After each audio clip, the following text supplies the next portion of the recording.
me encuentro justamente con el autor, la persona que me conversó hace un tiempo atrás cuando lo entrevisté acerca de este proyecto que tenía en ese momento de libro y ahora ya lo tenemos físicamente. Filosofía para la batalla cultural de Daniel Chigel y Mirta Grimaldi, que es su señora, que además ella es bióloga, ¿cierto? Y usted como filósofa, yo le preguntaba a ella hace un momento cómo hacían para complementarse en la vida y me dijo que se complementaban muy bien.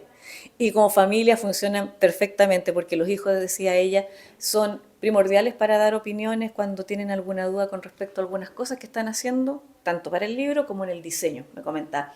Profesor, primero que todo, darle las gracias por estar acá.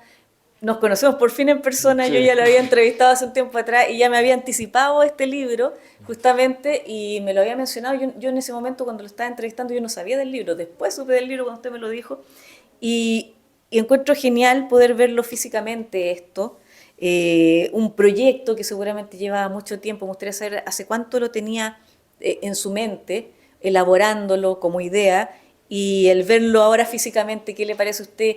Siente orgullo al ver su obra ya realizada y más encima en conjunto con su mujer, trabajando los dos al unísono para que esto de alguna manera saliera al público. sí, sí, súper feliz de haberlo realizado. Es como un sueño convertido en realidad realmente. No lo esperaba, o sea, siempre esa duda, habrá alguien que realmente se interese por publicarlo, pero uno le pone tanto esfuerzo, ¿no? Tanto trabajo. También Mirta con la parte de la redacción, porque yo a veces soy un poco volado, ¿no? Entonces me extiendo demasiado y Ella le dice ella le cable a pone tierra. límite, claro. Ella lo encuadró y tiene esa capacidad para armar las oraciones cortas, precisas, ¿no? Bien puntuadas. Yo soy más de hablar, ¿no? Que de escribir y cuando escribo escribo demasiado, entonces ella le dio un buen corte a cada capítulo y eso ayudó mucho a terminar la redacción del libro. Bueno, ayer ustedes tuvieron una presentación, ¿cierto? En Vitacentro, si no me equivoco. ¿Qué tal estuvo la recepción de la gente, la presentación del día de ayer? Ah, estuvo espectacular, fue mi regalo de cumpleaños. Bueno, eso también, porque usted estuvo de cumpleaños ayer, hoy Sí. día también le celebraron acá justamente. ¿Qué le ha parecido pasar su cumpleaños justamente acá en Santiago, presentando su libro junto a su señora, a su familia, y bueno, y teniendo un público atento y con ganas de conocer a este autor y el contenido de su obra? Y para mí fue el regalo más grande. No me lo hubiera imaginado, pero sí, el mejor cumpleaños en años, probablemente. Qué maravilloso. Encantado. Y a todo esto, profesor, yo le preguntaba hace un momento a Mirta, la idea era hacer un libro que, siendo un tema bastante complejo, lo que es la filosofía, porque no cualquier persona estudia filosofía, usted me comentó que a los 12 años había empezado ya a estudiar, yo le decía, yo a los 12 años no tenía idea dónde estaba parada, y creo que todavía no tengo idea, pero usted ya sabía lo que quería hacer, tuvo también una formación gracias a su familia, contó cosas bien interesantes y divertidas con respecto a cuando viajó, por ejemplo, a Rusia, Sí. descubrió muchas cosas, conoció personas interesantes que le fueron ayudando a cambiar un poco el rumbo de su pensamiento, si se puede decir así. Se fue desencantando de ciertas cosas que usted creía que eran verdad, pero no eran así como se lo habían pintado. Claro. Entonces, el hacer este libro, que se trata obviamente de temas que son bastante sesudos, si se puede decir así, complejos, para intelectuales, ustedes de alguna manera lo hicieron para llegar al público en general. ¿Cómo hicieron para elaborar ese trabajo para que la gente se encante con la filosofía? Y Bueno, lo que además de pasa, que sea una herramienta claro, para la batalla sí. cultural. Yo creo que fue un proyecto que nació básicamente en la pandemia, ¿no? En el encierro, esa sensación de no saber qué hacer con el tiempo y bueno, hubo un muchacho que me propuso empezar a grabar algunas clases, subirlas online, estaban muy precarias, muy mal hechas, pero fue como un entrenamiento, ¿no? De golpe decir, bueno, puedo llegar a hacer de vuelta lo que hacía en la labor docente, otra vez, pero a través de las redes, ¿no? Y después la colaboración con Horacio, que me empezó a invitar a su programa y empezamos a ver cómo realmente la metafísica sí importa, ¿no? Es una de las consignas nuestras, la idea de bajarlo a tierra, mostrar que lo político y que la realidad cotidiana tiene relación con la filosofía, que no están desconectados, que así como pensamos, realizamos cosas, ¿no? Y que muchas veces la falta de reflexión es lo que lleva a cometer muchos errores, ¿no? Yo le comentaba que, bueno, justamente eh, vengo de una familia de izquierda, pero era como parte de un folclore, ¿no? Era no pensar ciertas cosas y partir de ciertos prejuicios, ¿no? Nosotros somos los buenos y los otros son los malos, ¿no?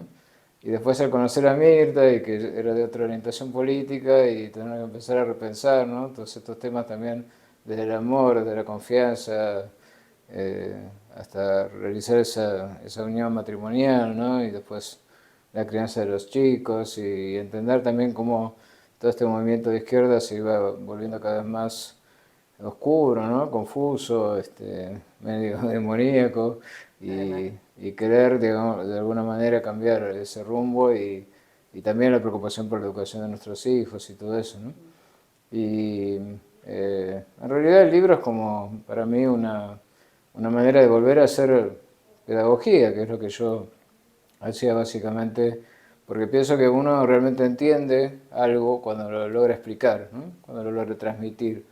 Y de alguna manera plasmé así por escrito y con la ayuda de Mirta, ¿no? Y el ordenamiento que ella hizo, lo que yo hacía oralmente cuando daba clases de filosofía en la facultad y siempre empleando el método socrático, ¿no? Tratando de involucrar a los alumnos, hacerles preguntas, que reflexionen sobre lo que creían pensar, que den definiciones de sus conceptos y bueno, todo eso me parece que es lo valioso, ¿no? De la filosofía. La filosofía es algo que siempre está presente, ¿no? Siempre genera efectos, entonces para mí es una serie de herramientas, ¿no? Herramientas para pensar la realidad, para pensar hacia dónde vamos, qué sentido tiene la existencia, la trascendencia, un determinado ideal de belleza, de bien, ¿no? De ser, de unidad.